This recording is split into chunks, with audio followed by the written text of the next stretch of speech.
99 news అనుక్షణం ప్రజల కోసం. నమస్కారం. 99 న్యూస్ కు స్వాగతం. కరీంనగర్లోని ఆర్బీఎల్ బ్యాంకులో భారీ స్కామ్ వెలుగులోకి వచ్చింది. మ్యూల్ ఖాతాల ద్వారా సుమారు 100 కోట్ల రూపాయల మేర మోసం జరిగినట్లు అధికారులు గుర్తించారు. నకిలీ ఖాతాలు తెరిచి డబ్బును మళ్లించినట్లు సైబర్ క్రైమ్ హవాలా పద్ధతుల్లో ఈ వ్యవహారం జరిగినట్లు పోలీసులు అనుమానిస్తున్నారు. ఈ ఘటనపై విచారణ చేపట్టిన పోలీసులు 10 మంది అనుమానితులను అదుపులోకి తీసుకున్నారు.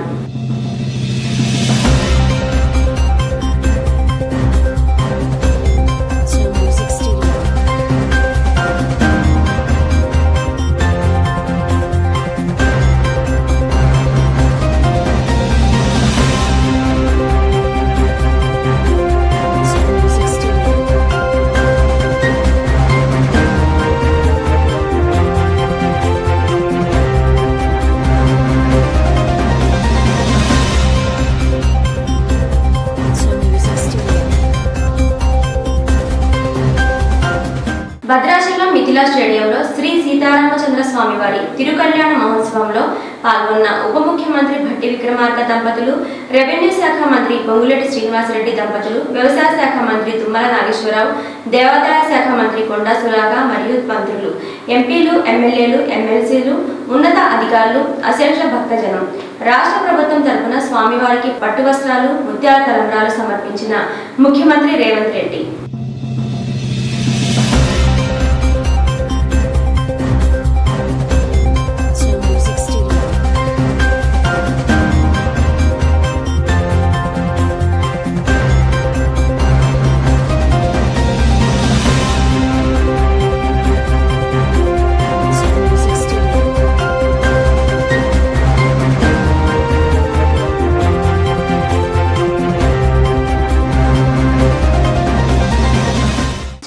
జిల్లాలో ఘోర రోడ్డు ప్రమాదం జరిగింది. చిరకలపాలెం సమీపంలోని ప్రధాన రహదారిపై ఆగి ఉన్న లారీని అతివేగంగా వెనుక నుండి ఢీకొట్టిన బైక్. మృతులు విశాఖపట్నంకు చెందిన నాగమణి, నరేంద్ర కుమార్ గా గుర్తించారు. కర్ణాటకలోని నీలామంగళ కాలేజీలో ఘటన చోటు చేసుకుంది. క్లాస్ రూమ్ లోనే ఒక విద్యార్థినికి ప్రేమ ప్రతిపాదన మొదట తనకే ప్రతిపాదించిందని ఆరోపిస్తూ ఆమెపై ఒత్తిడి తెచ్చి అక్కడి నుంచి వెళ్లిపోయిన ప్రొఫెసర్. విద్యార్థుల్లో తీవ్ర ఆగ్రహం. కళాశాల ప్రాంగణంలోనే ప్రొఫెసర్ను నిలదీసి చితకబాదిన విద్యార్థులు. అతనికి గుణపాఠం నేర్పేందుకు చెప్పుతో కొట్టిన విద్యార్థిని. గుంటూరు జిల్లా తాడేపల్లిలోని వైఎస్ఆర్ కాంగ్రెస్ పార్టీ కేంద్ర కార్యాలయంలో శ్రీరామనవమి వేడుకలు భక్తి శ్రద్ధలతో నిర్వహించబడ్డాయి. ఈ సందర్భంగా సీతారాముల కళ్యాణం ఘనంగా నిర్వహించారు. ఈ కార్యక్రమంలో పార్టీ సీనియర్ నేతలు, కార్యకర్తలు పాల్గొన్నారు. ప్రైవేట్ టీచర్స్ కు జరుగుతున్న అన్యాయాన్ని ఎదిరిస్తూ టీపీటీఎఫ్ సంఘాన్ని భుజానెత్తుకొని ప్రైవేట్ టీచర్స్ కు ఎంతో సేవను అందిస్తూ దళిత ఉద్యమాల్లో కూడా తనదైన ముద్ర వేసి అనేక మంది దళిత వర్గాలకు సహాయం అందించిన మన అన్న రామన్న కొరకప్పు రామారావు. అంతేకాక గ్రామ స్థాయిలో కూడా ఒక మంచి విద్యావేత్తను గ్రామ సర్పంచ్గా మన గ్రామానికి అందించడంలో నిస్వార్థమైన సేవను అందించిన ప్రైవేట్ టీచర్స్ ఉద్యమ నేత, తొలితరం దళిత ఉద్యమ నేత గౌరవనీయులు కొరకప్పు రామారావుకి ప్రత్యేక ధన్యవాదాలు తెలియజేశారు. వారు ప్రైవేట్ టీచర్స్ కు, దళిత సమాజానికి, దళిత వర్గాలకు మరెంతో సేవను అందించాలని అన్నారు. శ్రీరామనవమి పర్వదినం సందర్భంగా తమ స్వగృహం నల్లసింగాయపల్లెలో క్షేమం, సర్వజన సుఖశాంతి కోసం సీతారాముల కళ్యాణాన్ని భక్తి శ్రద్ధలతో అంగరంగ వైభవంగా నిర్వహించిన దుద్దుకుంట శ్రీధర్ రెడ్డి, అపర్ణారెడ్డి దంపతులు. శ్రీ సీతారాముల కళ్యాణ మహోత్సవం ద్వారా ప్రతి ఇంటిలో ఆనందం, ఐశ్వర్యం, శాంతి నెలకొనాలని వారు మనస్ఫూర్తిగా కోరుకుంటూ సీతారాముల దివ్య ఆశీస్సులు ఎప్పుడు ప్రజలందరిపైన ఉండాలని అంగరంగ వైభవంగా కళ్యాణ మహోత్సవం జరిపించారు. ఈ పవిత్ర కార్యక్రమంలో దుద్దుకుంట కుటుంబ సభ్యులు, నల్లసింగాయపల్లె గ్రామ ప్రజలు మరియు ఇతర ప్రముఖ నాయకులు పాల్గొన్నారు. ఆడవాళ్ళకి అన్యాయం జరిగితే అర నిమిషం కూడా ఆలోచించను అని మాట్లాడిన పవన్ కళ్యాణ్, ఓసారి ఈమెకు జరిగిన అన్యాయం గురించి మాట్లాడండి, చర్యలు తీసుకోండి. మీ సొంత పార్టీ ఎమ్మెల్యే మీద ఇన్నాళ్ళు మీరు మాట్లాడిన మాటలన్నీ ఉత్తుత్తి మాటలేనా? ఇప్పటికైనా ఆ అమ్మాయి ఆత్మహత్య చేసుకోకుండా న్యాయం చేయండి సార్ అంటూ కోరారు. శ్రీకాకుళం జిల్లాలోని పొగిరి గ్రామంలో ప్రజలు డయేరియాతో చనిపోతున్నా ప్రభుత్వం ఏమాత్రం పట్టించుకోవడం లేదు. ప్రభుత్వ వైద్యులు ఇటు కనీసం కన్నెత్తి చూడడం లేదు.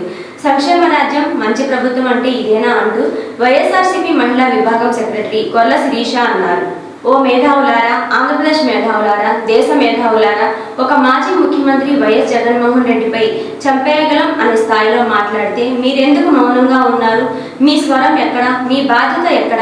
ఇది వ్యక్తిగత రాజకీయ విభేదమా లేక ప్రజాస్వామ్యంపై దాడి కాదా? మీడియా ఛానల్స్ ఎక్కడ? జాతీయ మీడియా ఎక్కడ? ఇలాంటి వ్యాఖ్యలే ప్రధాన వార్తలు కాదా? ఇది ప్రజాస్వామ్యమా లేక ఎవరికి ఏం మాట్లాడినా పర్వాలేదా? మన రాజ్యాంగం ఇచ్చిన జీవించే హక్కు విలువ లేకుండా పోయిందా? ఈ ప్రశ్నలకు సమాధానం కావాలి. పెమ్మసాని చంద్రశేఖర్ సెంట్రల్ మినిస్టర్గా మాట్లాడిన మాటలు ఆశ్చర్యం కలిగిస్తున్నాయి. మీరు ఇలాంటి స్థాయిలో మాట్లాడితే ఇక్కడ ఎవరు చేతులు ముడుచుకొని కూర్చోరు. గుర్తుంచుకోండి, ప్రజాస్వామ్యంలో ప్రతి పౌరుడు బాధ్యతతో నిలబడాలి. అవసరమైతే ప్రతి గొంతు న్యాయం కోసం లేస్తుంది. ప్రతి ఒక్కరిని తక్కువగా చూసి ఇలాంటి స్థాయిలో మాట్లాడడం రాజకీయాల భాష కాదు, బాధ్యత కోల్పోయిన మాట. వైఎస్ఆర్సీపీ కార్యకర్తలు మౌనంగా ఉంటారు, కానీ అవసరం వస్తే ప్రతి కార్యకర్త ఒక గొంతుగా మారతాడు. అనంతపురం జిల్లా అనంతలో మందుబాబులు తాటతీస్తున్న పోలీసులు. డిప్యూటీ కలెక్టర్ కారులో మందుబాబుల హల్చల్. డిప్యూటీ కలెక్టర్ పేరుతో మధ్యలో పోలీసులకు దొరికిన యువకులు. అనధికారిక నెంబర్ ప్లేట్స్తో మందు పట్టుబడిన పరిస్థితి. ఎవరైనా సరే ఉండాల్సిందే, ఊదాల్సిందే అంటూ ఆ అనధికారిక నెంబర్ ప్లేట్స్తో ఉన్న డిప్యూటీ కలెక్టర్ కార్ స్టేషన్కు తరలించారు. సభ్య సమాజం తలదించుకునేలా, మహిళల మనోభావాలు దెబ్బతీనేలాగా ప్రవర్తించిన గూడూరు నియోజకవర్గ తెలుగుదేశం పార్టీ నాయకులు తమ్మినపట్నం గ్రామానికి చెందిన కోట సతీష్ యాదవ్, కోదండ రామస్వామి దేవస్థానం చైర్మన్ ఒక యువతితో అసభ్యకరంగా డాన్సులు చేస్తున్న దృశ్యం న్యూఢిల్లీ పార్లమెంట్లో జన విశ్వాస సవరణ బిల్లును లోక్సభలో వరంగల్ ఎంపీ డాక్టర్ కడియం కావ్య వ్యతిరేకించారు.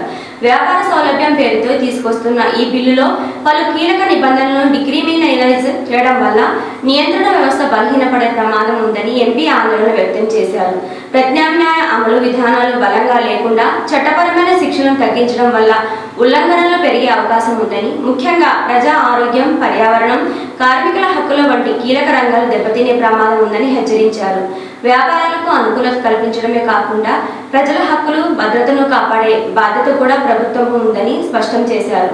ఇలాంటి కీలక సవరణలపై విస్తృత చర్చ జరిపి అన్ని వర్గాల అభిప్రాయాలను పరిగణలోకి తీసుకోవాలని Warangal MP doctor Kadiyam Kavya demand చేశారు.